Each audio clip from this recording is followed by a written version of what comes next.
So I'm at a special event tonight for Venetian night here at Cepas, and they are having a special menu. And because I don't like a lot of the stuff that's on the menu, I basically brought my husband to be my stomach, because they're going to be serving rabbit, which I don't eat, and lamb, which I don't eat, and calamari, which I don't eat. So it looks like I'll be having wine and probably some figs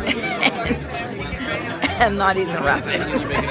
But we will definitely show you our night as we go along, and I believe that the gentleman who's putting the whole thing together, the chef, will be speaking to us.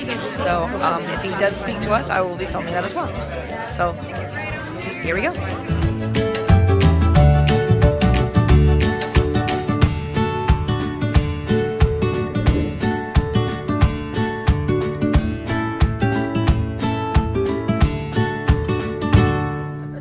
Wonderful part of the world, and I'm so glad you got to 29 Fahrenheit this morning. So you have something to talk about for the rest of the year. That night it came to 29 degrees. My name is Luciano Castiello, and I'm very honored to work for a wonderful family, the Mariani family.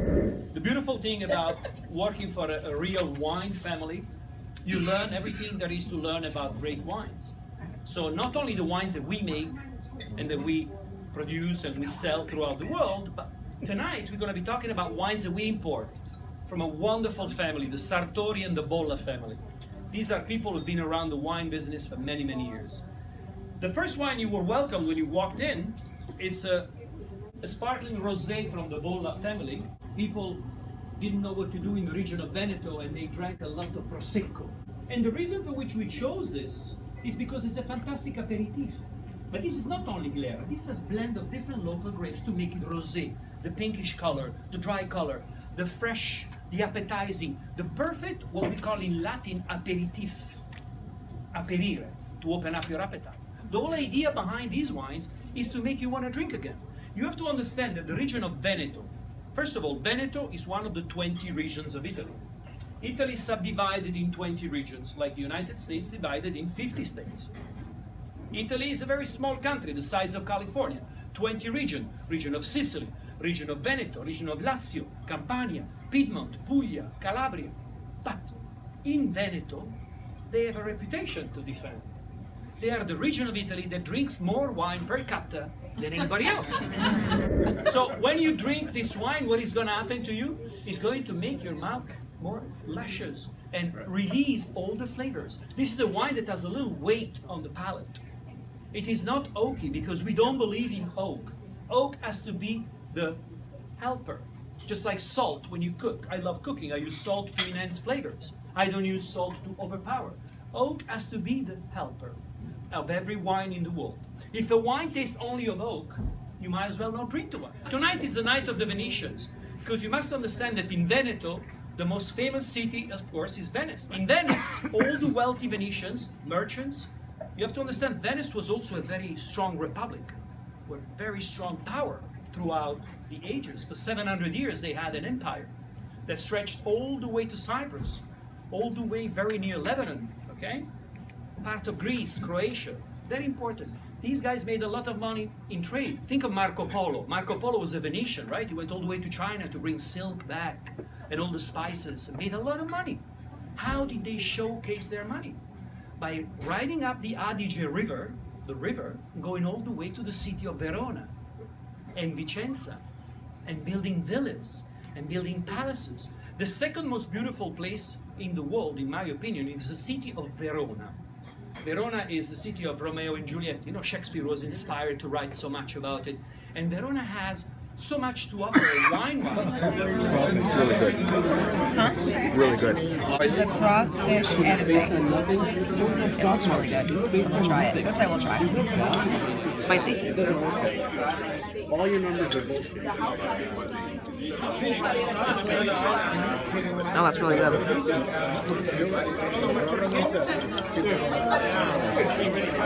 It goes with this wine. That's really good. If you pair the food with the wine, it brings out the flavor of the particular food. So our next wine is a Corvina, and I believe this is going to be with a calamari.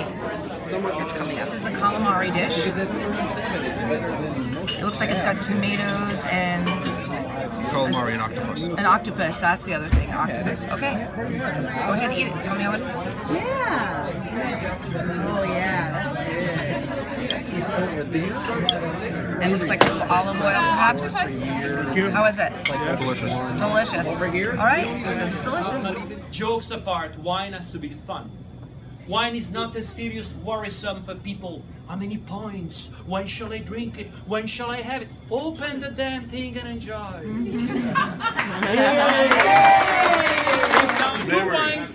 The two wines you were served tonight, the first two reds.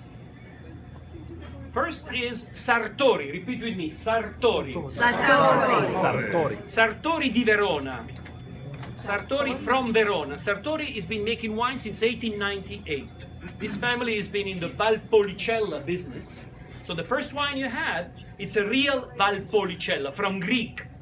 Valpolicella, the valley of many cellars. Remember I said that before?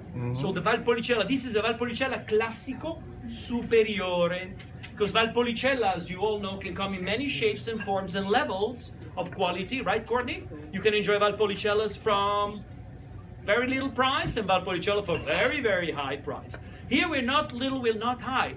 We are at the right price. So please, tonight, make sure that you bring some of these wines home with you because you're not going to be able to find them in any kind of stores. So the selection you have tonight, thanks to Andrea and Chris and David and Courtney, of course, it's things that you can bring home that you can never find anywhere else.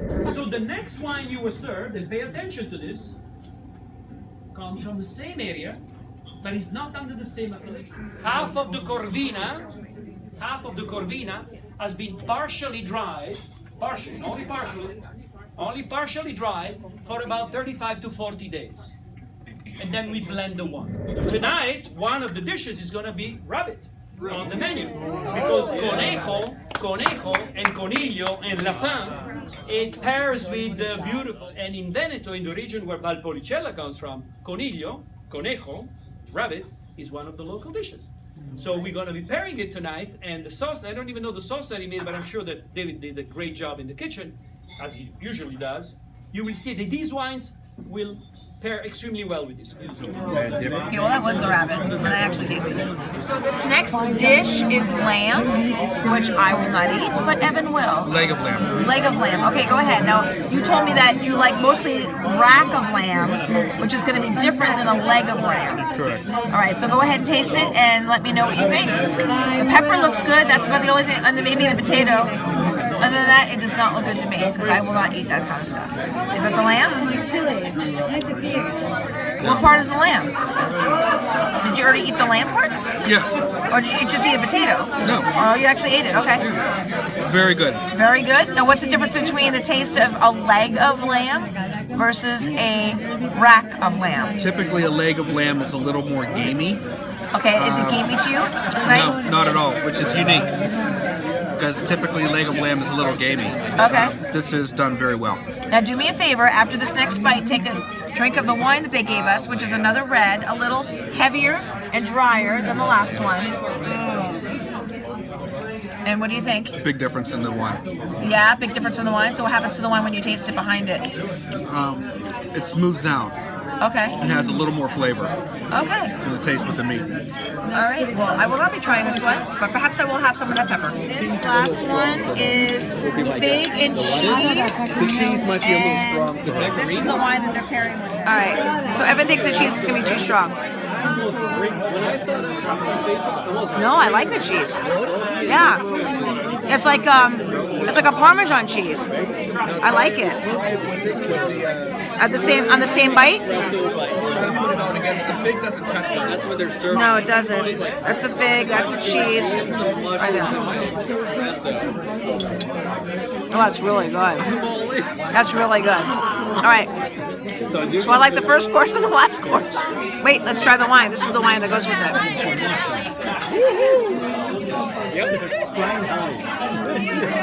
Okay, so I understand why they paired this last wine with it.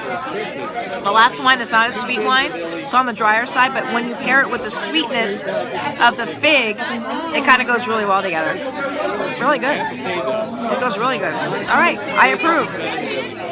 The surprise wine of the evening And the only reason I'm using this at the end of the evening, it was a decision that we had with Courtney and David and Chris and Andrea when we talk about this, is that to make this last wine, ladies and gentlemen, red wine, called Le Poiane. Repeat with me, pay attention. Le Poiane. Le Poiane. Poiane is a name of a bird that comes in the vineyards when the grapes are very ripe. They come and eat the grapes because they want to get drunk for free. So here we are, the moment of truth. To make this particular wine called Le Poiane Ripasso, repeat with me, Ripasso. Ripasso. It's very complicated because to make this wine, we have to make the first red wine you had, the Valpolicella, That's good.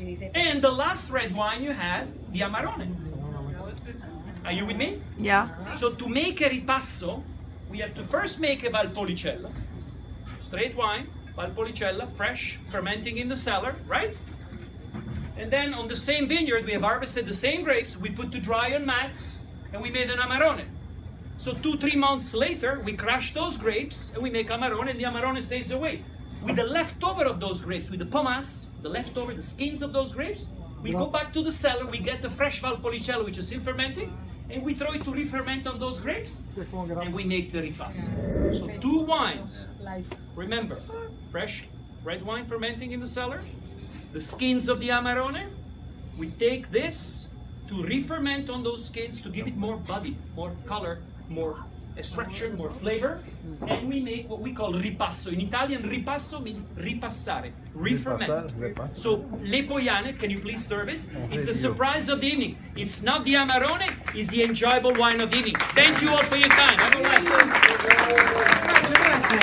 Okay, so we're about to try that last wine that he just talked about, which is a little bit of the first wine, which I liked, and a little bit of the last wine, which was good with the fig, and so we'll see what it tastes like.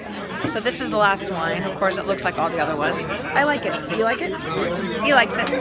We like this last one. It definitely has it's lighter, like the first one was, and it's hard to explain. But when you're drinking all this wine, but it's a good wine.